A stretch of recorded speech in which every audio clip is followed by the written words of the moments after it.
Hip-hop music often gets a bad rap for its excessive cursing, objectification of women, and its materialistic flaunting. For the most part, this is very true, and I could see why it is so off-putting for many people. It's a genre of music that's very easy to make fun of and not commonly taken seriously. However, as someone who grew up listening to hip-hop, it plays a very prevalent role in my work as a filmmaker. But before I explain how rap makes me a better filmmaker, we first need to address rappers as artists. I like to compare modern lyricists to one of the most famous poets of all time, William Shakespeare. If you want to talk about OG rappers, Shakespeare was the O'est of the O's when it comes to being G's. His work is timeless, and what fascinates me personally about Shakespeare's work can be discussed in twofold: the stories he tells and the way he tells them. Starting with the way Shakespeare tells his stories, Shakespeare commonly uses a technique in his writing called an iambic pentameter.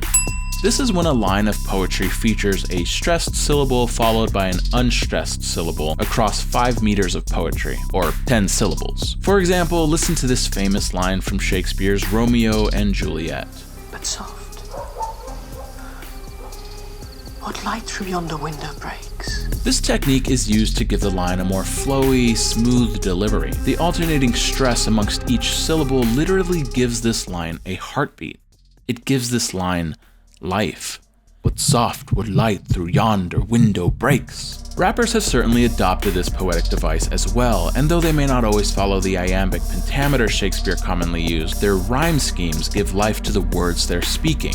Rappers definitely put the play in wordplay because rap is about more than just talking fast. It's about organizing the English language and creating an instrument out of it. It's about having flow. It's about pushing the limits, twisting words, and breaking the rules of English to meet that rhyme scheme. I've heard you say that you bend the word. Yeah, it's just in the enunciation of it. Like people say that the word orange doesn't rhyme with anything.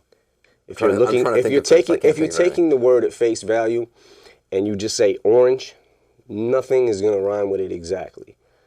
If you enunciate it and you make it like more than one syllable, orange, you could say like, I put my orange 4-inch door hinge in storage and ate porridge with George. And when the rules are broken successfully, you get reactions like this. My point is that rappers know how to have fun with their medium, and I think that's the most valuable trait an artist can have when creating. On top of Shakespeare's flow, he used many literary devices in his work. He used similes, metaphors, puns, all those things you learned in grade school. He used them left and right, and he used them cleverly. A good flow will make a good rapper, but it is this combination of being lyrically clever on top of a flow that makes a rapper stand out. Moreover, in the same way Shakespeare wrote comedy as well as tragedy, rappers' clever lyricism can range between being extremely deep. All I have in life is my new appetite for failure, and I got hunger, pain that grow insane. Tell me, do that sound familiar? If it do, then you're like me. Make an excuse that your relief is in the bottom of a bottle, and the green is in no leaf. To being downright funny. Just understand that I'm on a roll like Cottonelle. I was made for all of this shit. Finally, the key element in Shakespeare that makes his work timeless is his enticing stories. His stories talk about human nature in both comedic and dramatic formats that still apply to people today. And I don't think that rappers are commonly highlighted for the vivid storytellers that they are. DMX basically wrote a rap musical in his Damien series. Who is it this time? Hey yo, remember that kid show used to be with in 89? Nah, that's my man. I thought I was your man. But yo, that's my Hey, who's your biggest fan? Either do it or give me your right hand, that's what you say. I see now, ain't nothing but trouble ahead. J. Cole hilariously shares a coming-of-age story about 2 teenagers losing their virginity together. And I ain't never did this before, no. And I ain't never did this before, no. Joyner Lucas tells a tale of a $100 bill traveling across different corrupted souls. It's hot as hell. Punched in a pin code and grabbed a $100 bill.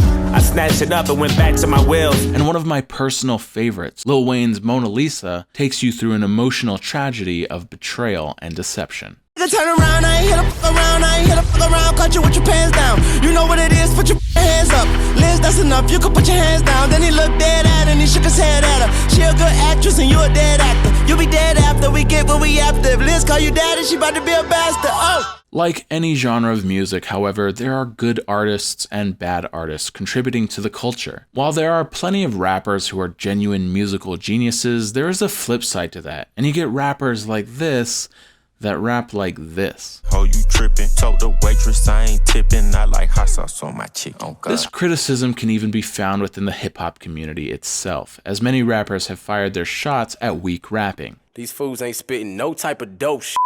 But that's not even the bad part. They're not even saying words anymore. They just got a hard-ass beat to trick dumb asses like you to make you think you like the shit. These rappers are where people's unfair judgment of rap usually stems from, and while these artists aren't my favorite ones to listen to, I think they still offer a valuable insight to rap culture. There's no substance to their work, sure, but if nothing else, rap can just be a fun outlet. I think the fun part of rap involves creating an alter ego that is a better version of oneself. What some may find as one of the worst attributes of rappers, I happen to find as the best trait of rappers: their ego. Almost every rapper claims to be the best. I am the greatest.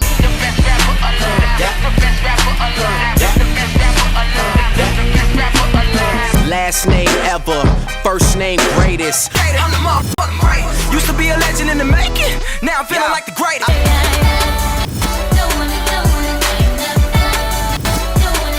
Which is so blatantly ridiculous. I mean, obviously not all of them can be the best rapper. However, it doesn't seem to matter. To them, they are the best. And this attitude towards their work is much needed in the career they chose. So while you probably won't see me blasting this song, I still, in some bizarre way, respect the arrogance and cockiness of this rapper. It's this cocky attitude and arrogance that has made rappers such self-starters. Something I really respect about rappers, successful ones or amateurs alike, is that their talent is seen before their production value. Although there are still things to consider when a fairly small artist is trying to be discovered, once they are seen, their talent speaks louder than whether or not they had a good microphone or beat. Take one of my favorite tracks by Token, a rapper who started his career from the YouTube platform. Not to comment commercially, y'all take longer to worship me, I'll be all in a murder scene, calling cuff for security.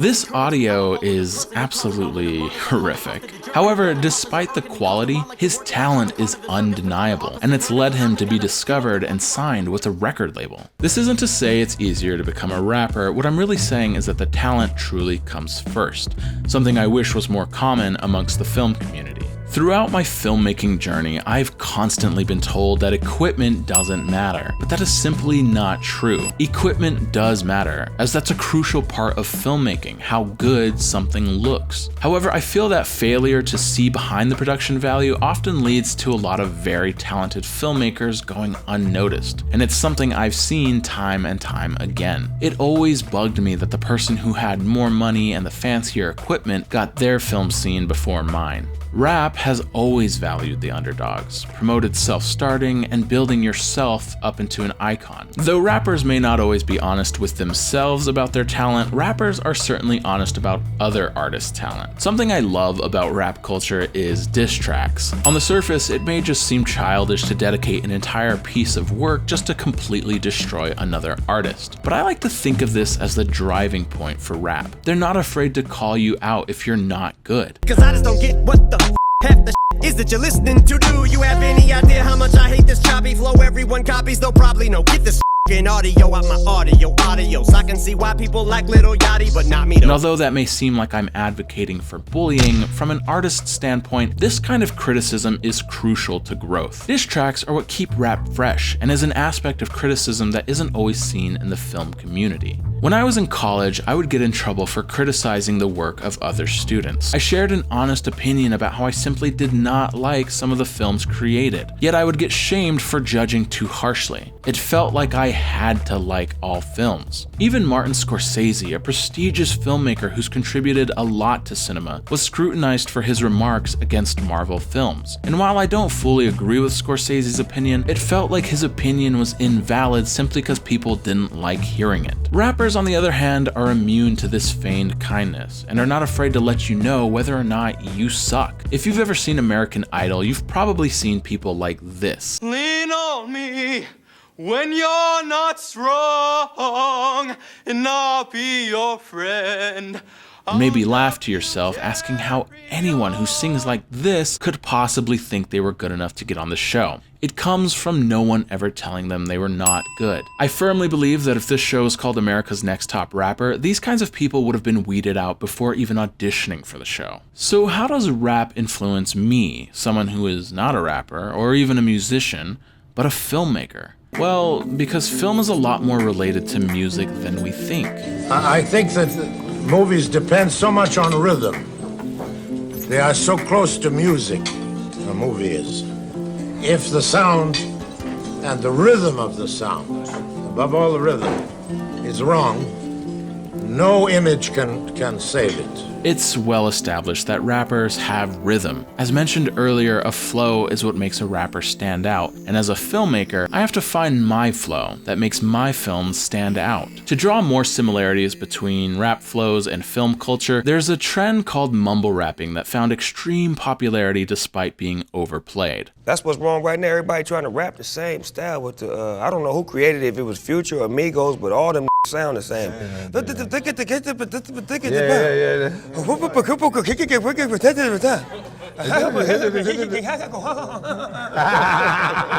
I feel that films have been going through a similar trend as I see new movies coming out, yet feeling like I've already seen it. And if I'm to adapt this rapper mentality of being the absolute best, my goal has been to create films so good that it reminds other movies how bad they are. Beyond how rappers motivate me, it's the idea of rap itself that keeps my drive of creation alive. I've been told before that rap is harmful. Hip-hop.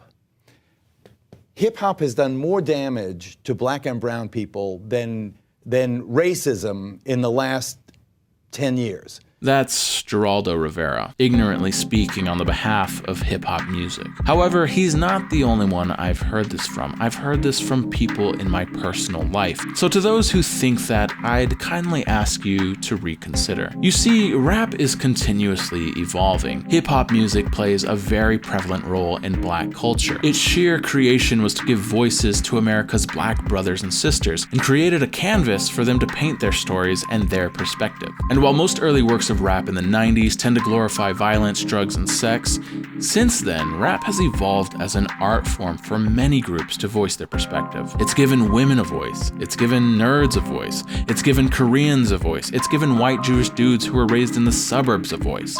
It's even made its way to Broadway. And though you can nitpick at some of those glorifications of violence, drugs, and sex in rap today, it's a voice of the future and it's a voice for the unheard. My form of voicing my opinion, sharing my thoughts, entertaining the world, expressing myself, and just being able to tell my story is through film. The sad reality is that I can't rap. But as a huge fan and as an avid listener, rap will always inspire me to become a better filmmaker.